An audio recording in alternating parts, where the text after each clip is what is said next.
वाशिम जिल्ह्यातील मौजा येथील शेतकऱ्यांना शेतात जाण्यासाठी रस्ता नसल्यामुळे शेतकऱ्यांनी धरणामध्ये एका नावेचा सहारा घेतला आहे।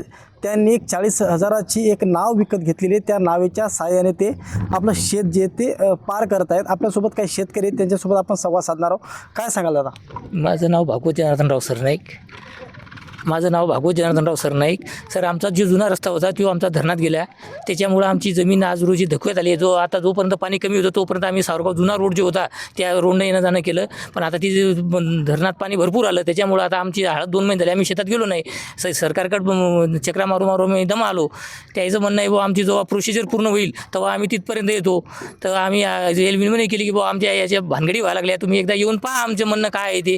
तर त्याने आता आमच्या लोक दुर्लक्ष केलं, त्याच्यामुळं आम्हाला आज रोजी 40,000ची नाव विकत आणून आता न चालवता आम्हाला चालवता येत नाही, काय अनुभव काहीच नाही, फक्त हळद वाया जाऊ नये म्हणून आम्ही हे प्रयोग करून चालू केला।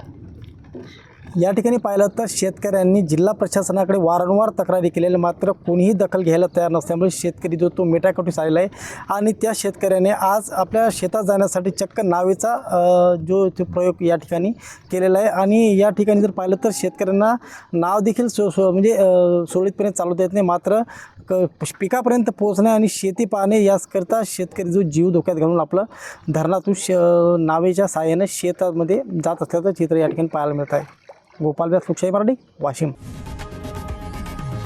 लोकशाही मराठी ऐका, पहा, जागरूक रहा।